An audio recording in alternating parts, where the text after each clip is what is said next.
जिला पंचायत झांसी में तकरीबन 88 करोड़ रुपए का प्रस्ताव पास हुआ है, लेकिन कई सारे सवाल भी उठे हैं। पहला सवाल ये है कि अधिकांश मेंबर्स का आरोप था कि 1 साल से अधिक का वक्त बीत जाने के बाद भी निर्माण कार्य शुरू नहीं हुआ। अगर शुरू हुआ तो अब तक वह काम पूरा नहीं हो पाया। इन सारी बातों पर को लेकर हम बात करेंगे पवन गौतम से। पवन जी, काम शुरू क्यों नहीं हो पाया और शुरू हुआ तो खत्म क्यों नहीं हो पाया? जैसा कि आपने बैठक में भी इस बात को हमारे माननीय सदस्य ने उठाया और उसके लिए मैंने यहाँ के अभियंता को और अपर मुख्य अधिकारी को चेतावनी भी दी है, लेकिन उसके साथ साथ एक समस्या जो हमारे जिला पंचायत में मैन पावर को लेकर है, वो बहुत ही उससे हम लोग जूझ रहे हैं। और एक बहुत बड़ा कारण है कि उसी वजह से जिला पंचायत में जो निर्माण कार्य हैं उनमें देरी हो जाती है, और देरी होने से उसका ना केवल वहाँ की क्षेत्र की जनता को दिक्कत होती है, साथ ही साथ विभाग के सामने ये समस्या आ जाती है कि अगर इस काम को हम निरस्त कर रहे हैं या ठेकेदार को ब्लैक लिस्टेड कर रहे हैं तो काम बाधित होता है। तो उसमें हम लोग बीच का एक रास्ता ये निकालते हैं कि किसी भी तरह से, अब आप देख लीजिए कि झांसी जिला पंचायत में हमारे अवर अभियंता 5 होने चाहिए, शासन की जो यहाँ की जो क्षेत्रफल के अनुरूप, उसके सापेक्ष हम लोग मात्र एक अवर अभियंता को लेकर के काम कर रहे हैं। तो मुख्य समस्या हमारी जो है वो मैन पावर को लेकर है, ख़ासतौर से हमारे अभियंताओं को लेकर है। और इसके लिए मैंने माननीय मुख्यमंत्री जी को भी अवगत कराया था, और इसके पूर्व में हमारे पंचायती राज मंत्री श्री भूपेंद्र चौधरी जी भी थे। पवन जी, तो क्या जनता की कीमती कमाई ऐसे ही होती रहेगी बर्बाद? आपके पास मैन पावर नहीं है, आप ठेकेदार से दब के काम करेंगे तो ऐसे ही आम जनता की गाड़ी कमाई जाती रहेगी? देखिए, जो जनता का पैसा है वो ज़िले के विकास के लिए है, और ज़िले के विकास में किसी भी प्रकार की कोताही को हम लोग बर्दाश्त नहीं करेंगे। अभी माननीय मुख्यमंत्री जी ने चूँकि उनके पास ही हमारा विभाग है, तो एक अभियंता हमको अभी 3 दिन के लिए जालौन जिला पंचायत से मिल चुका है, और हम लोग अब आने वाले जो हमारे कार्य हैं, निर्माण कार्य, उनको तेज़ गति से करने का पूरा प्रयास करेंगे। और जो पिछले पुराने वित्तीय वर्ष के जो कार्य जिनकी चर्चा आज बैठक में हुई है, तो उसमें मैंने स्पष्ट निर्देश ठेकेदारों को ब्लैकलिस्ट करने के दिए हैं। पवन जी, जिला पंचायत की ज़मीनों पर अवैध कब्जे की शिकायत भी सामने आई है। क्या ये मान रहे हैं आपके पंचायत की पूरी ज़मीनों को यूटिलाइज कर लिया गया है? नहीं, ऐसा नहीं है। जिला पंचायत की कई हमारी जो बेशकीमती जगह हैं वो अभी सुरक्षित हैं। पूर्व के जिला पंचायत के बोर्डों में के समय कुछ ज़मीनों पर लोगों ने अवैध कब्जे किए हैं, जिनका मामला जिला पंचायत में मेरे बनने के बाद संज्ञान में जब मुझे आया, तो उनको खाली करने की कार्रवाई के लिए हम लोग न्यायालय में अपने अधिवक्ता के राय लेकर के और न्यायालय गए हैं।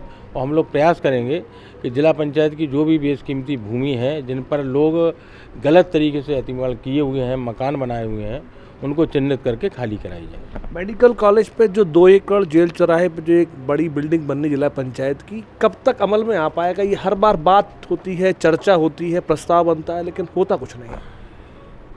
देखिए अवस्थी जी, कि इसका पूर्व की बैठक में भी मैंने जिक्र किया था, लेकिन मैंने आपसे कहा मैन पावर, ये समस्या प्रैक्टिकली हम लोगों के साथ है।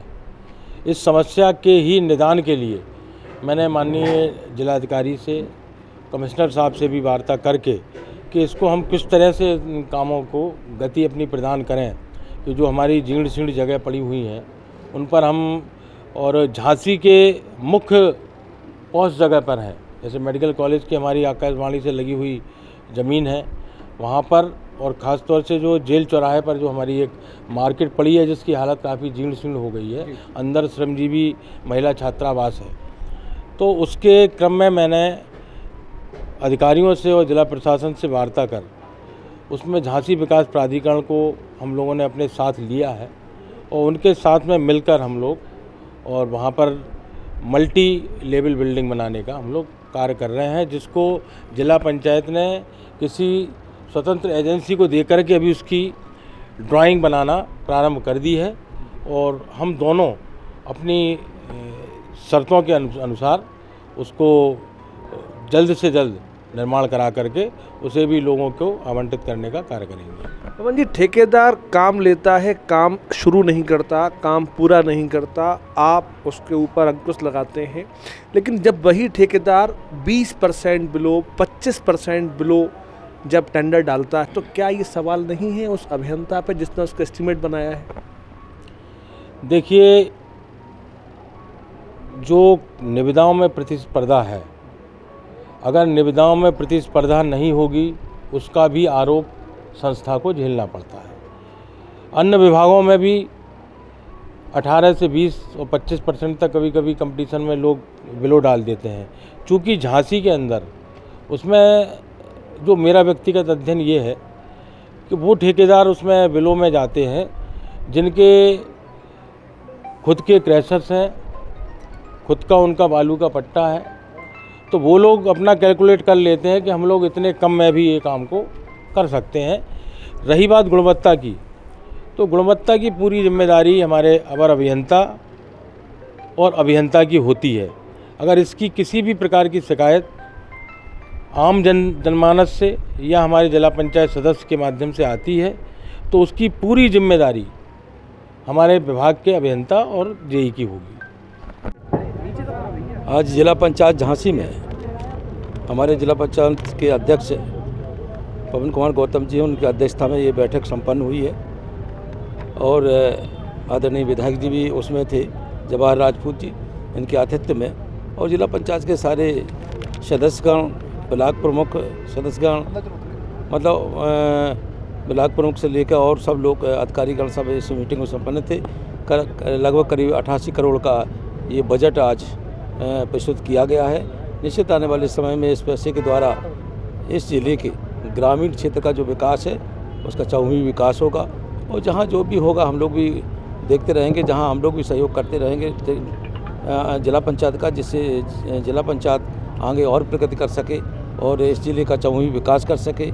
हम हैं, विधायक हैं और सांसद जी हैं, सब लोग मिलकर इसे देख के, और जिला पंचायत में आज हम लोगों ने देखा जो प्रस्ताव रखे हैं वो प्रस्ताव पर चर्चा हुई है। सभी प्रस्ताव को गंभीरता से विचार करते हुए उन्हें सदन में रखा गया है और जिला पंचायत अध्यक्ष जी ने उन्हें कहा है कि निश्चित हम इन्हें पूर्ण कराएंगे, हम लोग भी उन्हें सहयोग करेंगे। और आज गरमा भाई बहुत अच्छी बैठक हुई है जिला पंचायत की, इसके लिए मैं जिला पंचायत अध्यक्ष को, उनकी टीम को बधाई देता हूँ। मंत्री जी, केंद्र और प्रदेश की सरकार लगातार विकास की दिशा में काम कर रही है। अवैध खनन को लेकर की भी योगी सरकार का रुख बिल्कुल साफ है, लेकिन खासतौर से आपका भी संसदीय क्षेत्र आता है, गरोठा विधानसभा, वहाँ लगातार कभी गोलियाँ चल रही हैं, कभी कुछ हो रहा है, गाड़ी खड़ी है, तो इस पर क्या अंकुश नहीं लग पा रहा है क्या? विशेष रूप से सरकार को चाहिए राजस्व जो जमा करेगा वही बालू का खदान करेगा, सारी चीज़ें करेगा। अगर राजस्व जमा नहीं करेगा कोई, अब वहाँ अगर कोई काम कर रहा होगा तो उसने राजस्व जमा किया होगा। अगर ऐसी कोई बात हमारे संज्ञान में आती है तो निश्चित हम लोग कार्रवाई कराएंगे। खेतों में कौन सी बालू निकल रही है? खेतों में जो बालू निकाल रहे हैं इस पर विवाद हो रहा है। नहीं, वो निजी जो पट्टा होते हैं ना, वो निजी पट्टा में वो वहाँ का जो होगा काश्तकार उसने अपना दिया होगा, उसी पे जिले के अधिकारियों ने उनसे संस्तुति की होगी और उसका राजस्व मिला होगा, उसे भी कुछ भाग मिला होगा, तभी तो होगा। ऐसे थोड़ी होगा। जिसके नाम पट्टा हुआ है सेवा एजेंसी के द्वारा, उनके ऊपर गोली चलाई गई है। अवैध खनन करता जो दबंग लोग हैं वो गोलियां चला रहे हैं, ये सवाल ये है। चलिए।